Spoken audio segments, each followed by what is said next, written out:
Twitter మొత్తం fan వార్స్‌తో నిండిపోయింది భయ్యా. 'రామ్ చరణ్', 'అల్లు అర్జున్' మరియు 'ఎన్టీఆర్' ఫ్యాన్స్ అయితే బీభత్సంగా ట్వీట్‌లేసుకుంటున్నారు ఈ విషయం పైన. ఆ విషయం ఏంటో తెలుసుకోవాలంటే మీరు ఈ వీడియో చివరి వరకు చూడాల్సిందే. మన ఛానల్‌ని సబ్స్క్రైబ్ చేసుకోండి. ముందుగా మ్యాటర్‌లోకి వచ్చేస్తే, గ్లోబల్ స్టార్ 'రామ్ చరణ్' తీసిన 'గేమ్ చేంజర్' మూవీ ఫ్లాప్ అయిందని అందరికీ తెలిసిందే. కానీ అది జనవరిలో వస్తే ఇప్పుడేంటి అంటారా? విషయంలో చెప్తాను. కొత్తగా నితిన్‌ది 'తమ్ముడు' సినిమా అని ఒకటొస్తుంది. మీరు ట్రైలర్ చూసే ఉంటారు. చూడకపోయినా కూడా చూసేసేయండి. అయితే దాని ప్రీ రిలీజ్ సందర్భంగా 'దిల్ రాజు' మరియు అతని ప్రొడ్యూసర్ పార్ట్నర్ అయిన 'శైలేష్' అనేవాడు ఉన్నాడు. ఏమన్నారు అంటే, 'రామ్ చరణ్‌కి మేము ఒక ఫ్లాప్ ఇచ్చాము. ఓకే' అని 'దిల్ రాజు' గారు అని వదిలేయంగా, బట్ 'శైలేష్' మాత్రం 'రామ్ చరణ్‌తో మేము మూవీ తీస్తే ఫ్లాప్ అయింది. కాకపోతే 60% ఫ్లాప్ అయినా కూడా రిటర్న్స్ రాలేదు. 'రామ్ చరణ్' మమ్మల్ని తిరిగి ఎలా ఉంది, ఏంటి అని కూడా ఒక ఫోన్ చేయలేదు' అని ప్రొడ్యూసర్ ఇలా అన్నారు. దీంతో ఫ్యాన్ వార్ అనేది మొదలైంది. ఫ్యాన్ వార్ ఎలా మొదలైందంటారా? అయితే 'రామ్ చరణ్' ఫ్యాన్స్ మరియు 'ఎన్టీఆర్' ఫ్యాన్స్ మధ్యలో ఇది మొదలైంది ఫస్టు. 'ఎన్టీఆర్' ఫ్యాన్స్ ఏమంటారంటే, "ఏం హీరోరా మీ వాడు, మీ వాడు ఫ్లాపులు తీయటమేనా పని" అనే కాంటెక్స్ట్‌తో మొదలవుద్ది.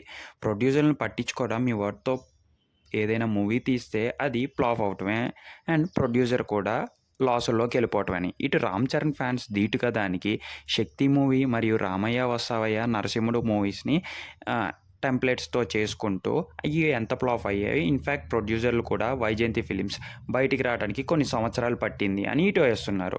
ఇవన్నీ ఇలా జరుగుతుండగా 'అల్లు అర్జున్' ఫ్యాన్స్ ఏమో వచ్చి, "మా వాడు 'నా పేరు సూర్య' అనే మా హీరోతో ఒక సినిమా తీశాడు. అది ఫ్లాప్ అయింది. అది ఫ్లాప్ అయినా కూడా మా వాడు డైరెక్టర్‌ని కన్సోల్ చేశాడు అండ్ ప్రొడ్యూసర్లతో కూడా మాట్లాడారు." ఇవన్నీ ఇలాగుండంగా ఎవరిది తప్పు, ఎవరిది ఒప్పు అని ఫ్యాన్ వార్ అయితే జరుగుతుంది. బట్ మన దృష్టి ప్రకారం వస్తే 'రామ్ చరణ్' ఫోన్ చేయలేదని అంటున్నారు. కాకపోతే 'త్రిబుల్ ఆర్' తర్వాత అంత పెద్ద డేట్స్ ఇచ్చేసి మూవీ చేశాడు కదా! ఇన్‌ఫాక్ట్ 'శంకర' ఈ మూవీని మధ్యలో వదిలేసి 'ఇండియన్ 2' మూవీ తీస్తున్నా కూడా 'రామ్ చరణ్' ఏం మాట్లాడుకోకుండా ఇదే ఉన్నాడు. 4 ఇయర్స్ దీనికే కేటాయించాడు. అది కాకోకుండా 'పెద్ది' మూవీ ఇంకేదో మూవీ చేసుంటే సరిపోయేది కదా! కానీ అలా చేయలేదు. లుక్ మారిపోతుంది అని అలాగే ఉన్నాడు. కానీ ఇతను ఇంత వెయిట్ చేసినందుకు ఈ పేరా వచ్చేది అని ఫ్యాన్స్ అందరూ కూడా బాధపడుతున్నారు. ఇన్‌ఫాక్ట్ 'దిల్ రాజు' మరియు 'శైలేష్' మీద ఇంకొక మూవీ తీస్తాను అని ఎప్పుడైతే 'దిల్ రాజు' అనౌన్స్ చేశాడో, ఇంకా 'రామ్ చరణ్' ట్యాగ్ చేస్తూ ఇలా పెట్టారు, "సార్ మీరు ఇంకొక మూవీ అయితే చెయ్యొద్దు 'దిల్ రాజు'తో" అని. చూడాలి మరి 'రామ్ చరణ్' ఫ్యాన్స్ మాట వింటాడా? లేకపోతే 'దిల్ రాజు' కాంట్రోవర్సీని వదిలేస్తాడా అని. 6 నెలలు అయిపోయినా 'గేమ్ చేంజర్' మూవీ ఎప్పుడోకప్పుడు ఏదో ఒక కాంట్రోవర్సీలో బయటకొస్తూనే ఉంది. మూవీ ఫ్లాప్ అయింది. కాకపోతే అంత బ్లేము హీరో మీదే ఏసేయటం కరెక్ట్ కాదని నా ఒపీనియన్. మీరేమంటారో కింద కామెంట్స్ రూపంలో చెప్పండి. ఒకవేళ అంతా బ్లేమ్ హీరోనే తీసుకుంటే ఎలా ఉంటది మూవీ?